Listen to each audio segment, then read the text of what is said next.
नमस्कार, खबरों का पंचनामा देख रहे हैं आप। मैं हूं आपके साथ पूजा। हम लेकर आए हैं देश और दुनिया की 5 बड़ी खबरें, जिसपे चर्चा के लिए मेरे साथ स्टूडियो में मौजूद हैं कैपिटल टीवी के editor in chief doctor Manish Kumar. Doctor साहब, बहुत बहुत स्वागत है आपका। धन्यवाद। सबसे पहले नजर हेडलाइंस पर। देश मना रहा 74वां गणतंत्र दिवस। राफेल की दहाड़, टैंक का प्रहार, कर्तव्य पथ पर दिखा सैन्य शक्ति और संस्कृति का संगम। दुनिया भर के बड़े नेताओं ने दी पीएम मोदी को बधाई। विपक्षी एकता को बड़ा झटका। राहुल गांधी की भारत जोड़ो यात्रा में शामिल नहीं होंगे नीतीश कुमार, ठुकराया न्योता। आरएसएस की मुस्लिम समुदाय के साथ हुई अहम बैठक। काशी मथुरा पर हुई चर्चा, साथ ही गौ हत्या पर कानून बनाए जाने को लेकर बनी सहमति। उपेंद्र कुशवाहा के बयान पर आए नीतीश कुमार की प्रतिक्रिया। कुशवाहा पर जमकर बरसे नीतीश, कहा पार्टी में रहना चाहते हैं तो रहे वरना चले जाए। पाकिस्तान का बल्ला हिमालिक, बद से बदतर हो रहे हालात। बिजली के बाद गहराया पानी का संकट। कर्मचारियों की कटेगी 10% सैलरी। सेना की भी जमीन लेगी पाक सरकार।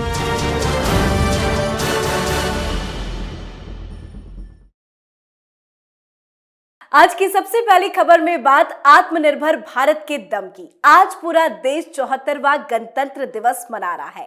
इस खास मौके पर पहली बार दिल्ली के कर्तव्य पथ पर परेड हुई। मिस्र के राष्ट्रपति अब्देल फतेह अल सीसी इस बार समारोह में मुख्य अतिथि थे।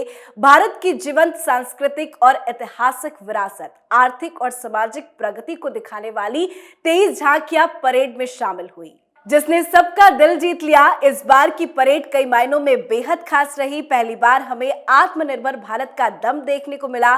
पहली बार 21 तोपों की सलामी, 25 पाउंडर बंदूकों की जगह 105 mm IFG स्वदेशी गन से दी गई। ये भारत की आत्मनिर्भरता का ही प्रतीक है।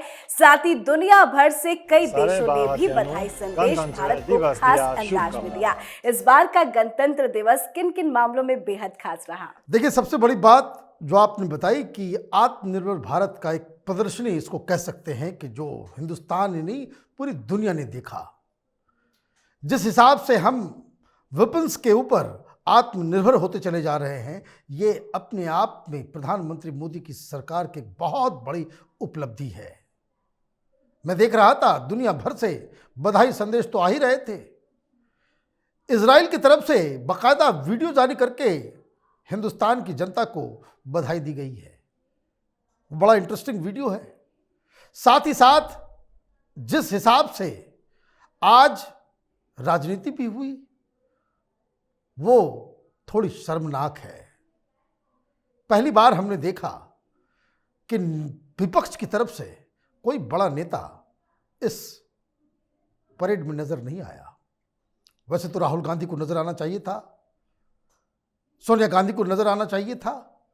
पहले भी इस तरह से परेड्स होते रहे हैं, सेलिब्रेशन में सारे लोग सरकार में रहे या ना रहे, वो वहां पे अपनी मौजूदगी दर्ज कराते थे। आपको भारतीय जनता पार्टी से लड़ना है, प्रधानमंत्री मोदी से लड़ना है, वो अपनी जगह पे है। लेकिन समस्या ये है, आप देश के खिलाफ ही खड़े होने का एक स्वांग रच रहे हैं, ये उचित नहीं है। राष्ट्रीय पर्व अपने ट्विटर हैंडल से नहीं बल्कि जनता के साथ खड़े होकर के जब कोई समारोह होता है उसमें शरीक होकर के मनाया जाता है। विपक्ष की ये जो व्यवहार है वो अशोभनीय है। पीएम मोदी हर बार अलग अंदाज में नजर आते हैं। इस बार भी पगड़ी उनकी काफी चर्चा में चल रही है। देखिए, प्रधानमंत्री मोदी वो लोगों के नेता हैं। जिस हिसाब से वो हर बार पैदल चलते हैं, लोगों से मिलते हैं, वो एक संदेश देना चाहते हैं कि सरकार और नेता जनता से अलग नहीं है और इसलिए उनको भरपूर प्यार मिलता है। प्रधानमंत्री मोदी का जो अंदाज है वो सचमुच में बिल्कुल अलग है। बिल्कुल। आज की दूसरी खबर में बात विपक्षी एकता को लगे बड़े झटके की। जेडीयू ने कांग्रेस को बड़ा झटका दे दिया है। नीतीश कुमार ने राहुल गांधी को विपक्ष का नेता मानने से साफ शब्दों में इनकार कर दिया। दरअसल बिहार के मुख्यमंत्री नीतीश कुमार को भी भारत जोड़ो यात्रा में शामिल होने का न्योता दिया गया था, लेकिन नीतीश कुमार की पार्टी जनता दल यूनाइटेड ने कांग्रेस को बड़ा झटका देते हुए न्योता को ठुकरा दिया है। जेडीयू ने पत्र का जवाब पत्र से दिया और नागालैंड में पार्टी की चुनावी अभियान का बहाना बनाकर यात्रा में शामिल होने से इनकार कर दिया। मतलब अब राहुल गांधी की भारत जोड़ो यात्रा के समापन समारोह में नहीं शामिल होंगे नीतीश कुमार। आखिर नीतीश कुमार ने मना क्यों किया? देखिए, मना तो बहुत सारे लोगों ने कर दिया, लेकिन नीतीश कुमार का जो अंदाज है वो अंदाज एक जवाबी कार्रवाई है। आपने 23 नेताओं को इनविटेशन भेजा, खड़गे साहब ने चिट्ठी ट्विटर पे डाल दी, कांग्रेस पार्टी के हैंडल पे भी वो चिट्ठी आ गई। आप सोशल मीडिया के जरिए आप फ़ोन करके पहले बता सकते थे। किसी को इनवाइट कर रहे हैं, किसी के नाम को आप जग जाहिर कर रहे हैं, उनसे आप हामी भरवा चुके होते कि भाई ये लोग आ रहे हैं। इसलिए ये बेसिकली मैनेजमेंट का हिस्सा है। आपने इनविटेशन तो भेजा, लेकिन इनविटेशन के साथ साथ ये चीज़ इम्प्लिसिट थी उस चिट्ठी में कि जो कोई आएगा वो प्रधानमंत्री पद के लिए राहुल गांधी की सहमति के साथ आएगा। मतलब जो लोग वहां नजर आएंगे वो कांग्रेस के लीडरशिप को मानते हुए आएंगे, और इसलिए उन 21 की लिस्टों में कई सारे लीडर्स ने मना कर दिया। वहां न ममता जा रही हैं, न केजरीवाल जा रहे हैं, न हेमंत सोरेन जा रहे हैं, न नीतीश कुमार जा रहे हैं, कई सारे, न अखिलेश यादव जा रहे हैं, न मायावती जा रही हैं। कई बड़े नेता वो वहां नहीं पहुंच रहे हैं। उद्धव ठाकरे वहां जाएंगे या नहीं जाएंगे कहना मुश्किल है, लेकिन उन्होंने अपने एक प्रतिनिधि को जरूर भेज दिया। शरद पवार जाएंगे या नहीं जाएंगे, अजीत दादा को भेज देंगे, ये अलग चीज है। मतलब ये कि राहुल गांधी को विपक्ष का सर्वमान्य नेता मानने से ये तमाम लोगों ने मना कर दिया है। अगर वहां पे 30 तारीख को बड़े बड़े लीडर्स का जमावड़ा नहीं होता है तो ये जो यात्रा है, जो ये मुंगेरी लाल के हसीन सपनों के साथ कांग्रेस पार्टी जी रही है कि 2024 में राहुल गांधी अकेले विपक्ष का चेहरा होंगे, वो गलत साबित हो जाएगी। कांग्रेस पार्टी की फिर से किरकिरी होगी, सारा मेहनत बेकार साबित होगा। मतलब अंत भला होता नजर नहीं आ रहा। लगता है राहुल गांधी अकेले झंडा फहराएंगे। देखिए, झंडा फहराने के ऊपर भी विवाद शुरू हो गया। पहले तो उन्होंने कहा था कि भाई लाल चौक पे हम फहराएंगे, लेकिन अब बताया ये जा रहा है कि भाई कांग्रेस पार्टी के दफ्तर में वो फहराएंगे। तो ये तो देश की जनता जानना चाहेगी कि जब ये प्लानिंग थी कि लाल चौक के ऊपर कांग्रेस पार्टी तिरंगा फहराएगी, तो किन कारणों की वजह से, पाकिस्तान के दबाव की वजह से, मुसलमानों के दबाव की वजह से, जिहादियों के दबाव की वजह से, या फिर ये जो टुकड़े टुकड़े गैंग है जो अब तक कश्मीर में अलगाववादियों के साथ खड़ी नजर आ रही है, उसके दबाव में आपने ये फैसला बदला। ये सवाल कांग्रेस पार्टी को बहुत ज़्यादा चुभने वाला है। जी, अब बात करते हैं अगली खबर की। आरएसएस, संघ और मुस्लिम दोनों पक्षों के बीच में अहम बैठक हुई है। बैठक में काशी मथुरा से जुड़े मुद्दे और गौ हत्या पर कानून बनाए जाने को लेकर आपसी रजामंदी बनी है। साथ ही इस पर भी सहमति बनी कि एक बड़ी बैठक आयोजित की जाए जिसमें संघ प्रमुख और मुस्लिम संगठनों के प्रमुख शामिल हो। मीटिंग में मुस्लिम पक्ष की तरफ से कहा गया कि अयोध्या, काशी, मथुरा के मुद्दे पर वो कोर्ट का फैसला मानेंगे। इस बैठक में संघ की तरफ से इंद्रेश कुमार, रामलाल और डॉक्टर कृष्ण गोपाल मौजूद थे, जबकि जमीयत उलेमा हिंद, जमाते इस्लामी हिंद समेत कई अन्य मुस्लिम संगठनों के प्रतिनिधि बैठक में शामिल हुए थे। दोनों के बीच में बैठक में क्या-क्या बात हुई? देखिए, इसमें बहुत सारे मुस्लिम जो इंटेलेक्चुअल लीडर्स हैं वो भी उसमें शामिल थे। पूर्व इलेक्शन कमिश्नर कुरैशी साहब भी थे, नॉन जर्नलिस्ट शाहिद साहब भी उसमें मौजूद थे। जमीयत उलमाए हिंद बड़ा ऑर्गेनाइजेशन है, जमात इस्लामी हिंद ये भी बड़ा ऑर्गेनाइजेशन है, और ये खबर कई लोगों को, खास करके ये सेकुलर ब्रिगेड जो हिंदुस्तान में सेकुलरिज्म की दुहाई देता है कि बहुत ज़्यादा हिंदू मुसलमान हो रहा है, उनको बहुत खटक रही है ये खबर। वो खटक इसलिए रही है कि जब संघ और मुस्लिम संगठनों के बीच सद्भावना पैदा हो जाएगा तो इनकी राजनीति भी जाएगी, इनकी फंडिंग भी बंद हो जाएगी, ये बेरोजगार हो जाएंगे। और मुद्दा हेड ऑन लिया गया। वहां बातचीत हुई गौ हत्या के मसले के ऊपर, जिसमें सबसे ज्यादा लिंचिंग हो रही है। उसमें मुस्लिम पक्ष ने कहा कि इस पे कानून आ जाए, हमें कोई ऐतराज नहीं है। संघ की तरफ से यह भी कहा गया कि भाई मुस्लिम रहनुमाओं को, रिलीजियस लीडर्स को कम से कम ये काफिर वाले शब्द को इस्तेमाल नहीं होना चाहिए। उस पर भी एग्रीमेंट हुआ कि भाई सब मिलजुल करके एक साथ रहना है। इन विवादित मुद्दों के ऊपर हमें एक राय होनी चाहिए, और जब कभी भी कोई क्राइसिस होता है तो हम लोगों के बीच बातचीत करके एक मसले को, कोई भी विवादित मुद्दा है उसको सॉल्व करने का कोई मैकेनिज्म क्रिएट करना चाहिए।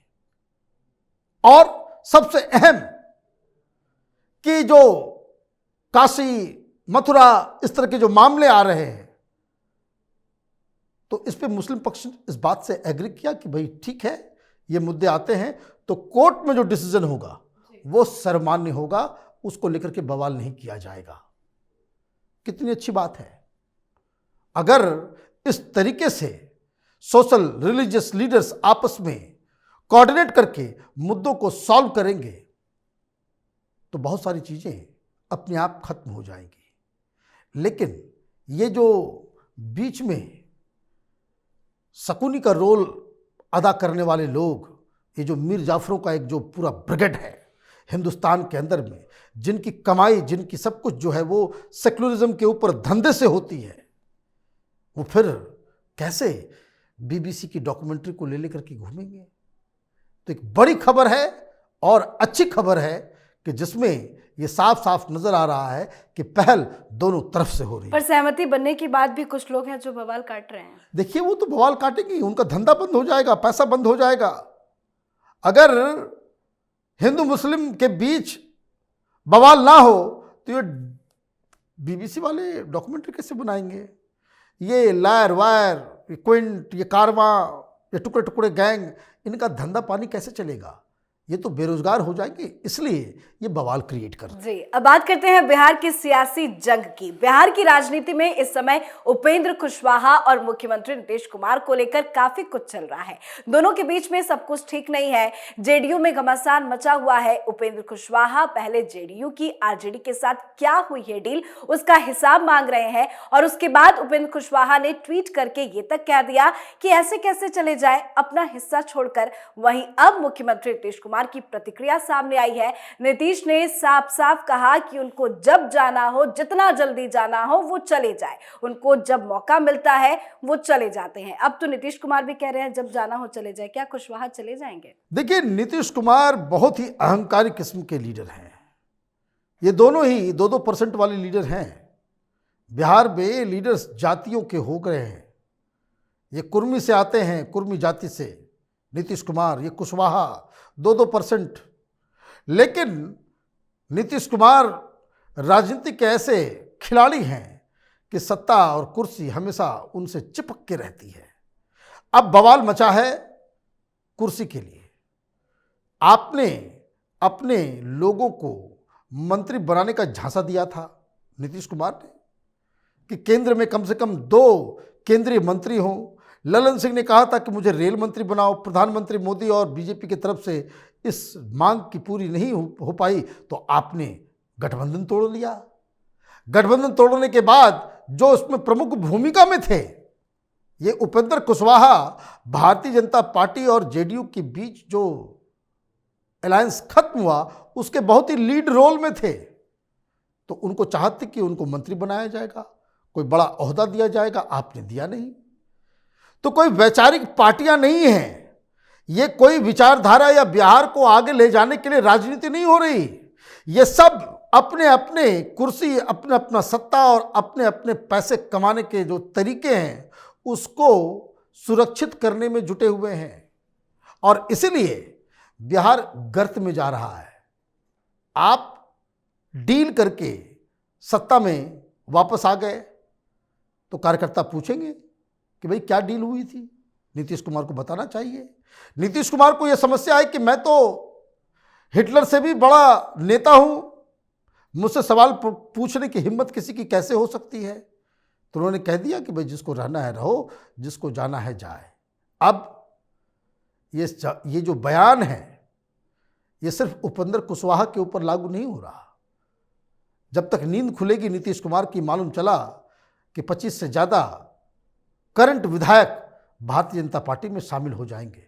ये दंभ और अहंकार डेमोक्रेसी में किसी की नहीं चलती, चाहे वो कोई भी हो, कितना भी बड़ा लीडर क्यों ना हो। बिल्कुल। अब बात करते हैं आखिरी खबर की। पाकिस्तान की हालत हर दिन बिगड़ती जा रही है। आर्थिक संकट और महंगाई से जूझ रहे पाकिस्तान कंगाली की कगार पर पहुंच गया है। इन सब के बीच पाकिस्तान ने अब सरकारी कर्मचारियों की सैलरी काटने का फैसला ले लिया है। सरकारी कर्मचारियों की सैलरी 10% तक काटने का प्रस्ताव दिया गया। तो वहीं अब बिजली के बाद पानी का संकट भी गहरा गया है। सिंध, पंजाब और बलूचिस्तान में पानी की किल्लत हो गई है। इसी बीच ये भी खबर सामने आ रही है कि पाक सरकार अब सेना और ब्यूरोक्रेट्स की जमीन लेगी। आर्थिक हालात से उभरने के लिए पाक सरकार ये कदम उठाने जा रही है। पाकिस्तान की हालत नहीं सुधरेगी क्या? देखिए, पाकिस्तान गर्त में जा चुका।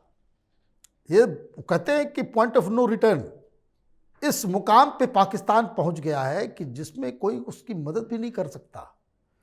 अभी ये जो आपने जो खबर दी कि भाई आप आर्मी की जमीन लेंगे, आप सैलरी काटेंगे, आप जो मंत्रालय है उसकी संख्या कम करेंगे, जो एडवाइजर है उसकी संख्या कम करेंगे, ये अपने मन से ये लोग नहीं कर रहे हैं। इनकी परतंत्रता, गुलामी इतनी हो गई है फाइनेंशियल इंस्टीट्यूशन के प्रति कि आईएमएफ ने कहा कि बहुत खर्च कर रहे हो यार, सरकार चलाने में इतना खर्च मत करो, आर्मी के ऊपर इतना खर्च मत करो। आप उसको दिखाएं कि आप इन सब चीज़ों में कटौती कर रहे हो, तब आपको $2 बिलियन दिया जाएगा।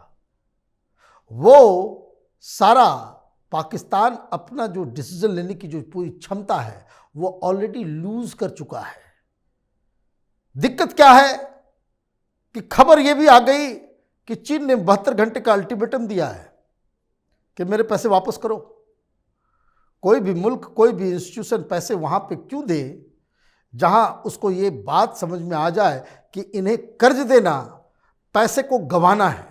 आप कोई भी अपना मित्र भी क्यों ना हो, अगर आपको ये लगे कि वो कर्ज आपसे मांग रहा है और आपको ये लग जाए कि ये कर्ज कभी वापस आएगा नहीं, पैसे आप देंगे नहीं देंगे, तो तमाम जगहों से हार के पाकिस्तान ने अब आईएमएफ के इशारों पे नाचना शुरू कर दिया है।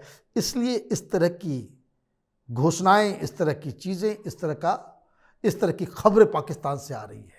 मतलब साफ है, खाने को आटा नहीं है, पीने को पानी नहीं है, घर में बल्ब जलाने के लिए बिजली नहीं है, कार चलाने के लिए पेट्रोल और डीजल नहीं है, कुछ बचा नहीं पाकिस्तान के पास।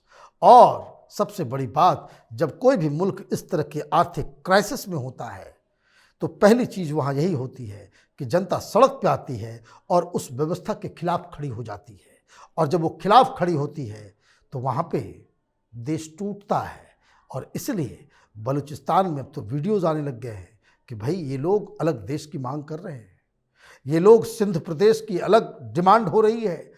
पाकिस्तान के कुछ इलाकों में, खैबर पख्तूनवा में, वहाँ लोगों ने डिक्लेयर कर दिया है कि हम पाकिस्तान का हिस्सा नहीं है।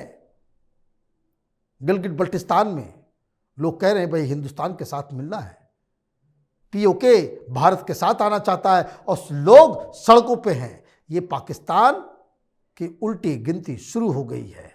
इस्लाम के नाम पे बना ये मुल्क इस्लाम की वजह से ही खत्म होने की कगार पे है। जी, बहुत बहुत धन्यवाद बातचीत के लिए। धन्यवाद। खबरों का पंचनामा में आज के लिए फिलहाल इतना ही। देश विदेश की बाकी खबरों और उनके सटीक एनालिसिस के लिए देखते रहिए कैपिटल टीवी। हमें लाइक कीजिए, शेयर कीजिए और कैपिटल टीवी को सब्सक्राइब कीजिए। नमस्कार।